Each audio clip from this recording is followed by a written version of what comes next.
बुलेटिनची सुरुवात करूयात। आमदार रोहित पवार यांचे पीए अजित दशावतारे यांच्या 12 वर्षीय मुलीचा मृतदेह बारामती जवळील घराजवळ आढळलाय। मुलीचा घात, अपघात की आत्महत्या याबाबत स्पष्टता नाहीये। बारामतीतील रुई इथल्या साई गणेश नगरमध्ये फॉरेन्सिक टीम दाखल झालेली असून पुढील तपास सुरू आहे। आणि या सगळ्या संदर्भामध्ये आपण अधिकची माहिती जाणून घेऊयात। आमचे प्रतिनिधी जयदीप भगत सध्या आपल्या सोबत आहेत।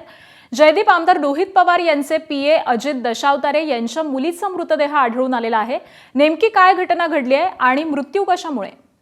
खरं तर आकांक्षा मृत्यू कशामुळे झाला हे सांगता येणार नाही। मात्र रोहित पवारांचे जे पीए आहेत त्यांच्या मुलीचा मृतदेह सकाळी घराजवळ आढळून आला।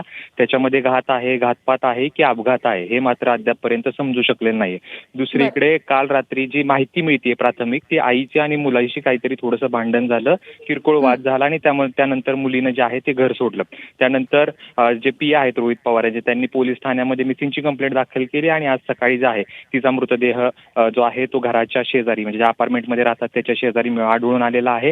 हा मृत्यू कशामुळे झाला हे समजू शकलं नसलं तरी त्या ठिकाणी पोलीस जो आहे तो तपास करतायत। जी पोलिसांनी प्राथमिक माहिती दिली त्यानुसार जो मृतदेह आढळला आहे त्याच्यावरती काही जखमा आहेत। मात्र नेमकं ते कशाच्या आहेत हे तपासांतीच जे आहे ते स्पष्ट होणार आहे। परंतु या मुलीला जे आहे ते शवविच्छेदनासाठी बारामती मेडिकल कॉलेज या ठिकाणी आणण्यात आलेलं आहे आणि पोलीस पुढचा तपास करत आहेत। पुढच्या काही वेळामध्ये आमदार रोहित पवार देखील या ठिकाणी येतील आणि जे काय झालं आहे त्याबद्दलची माहिती जी आहे ती मिळेल। मात्र असं जरी असलं तरी हा घात आहे, अपघात आहे की घातपात आहे हे मात्र समजू शकलेलं नाही। रोहित पवारांच्या पीएच्या मुलीचा जो आहे तो मृतदेह त्या ठिकाणी आढळून आलेला आहे। पुढील जो तपास आहे ते पोलीस करतायत। आकांक्षा, बरं, त्यामुळे या सगळ्याच संदर्भातले अपडेट तुमच्याकडून जाणून घेऊ। तुर्तास धन्यवाद या माहितीसाठी।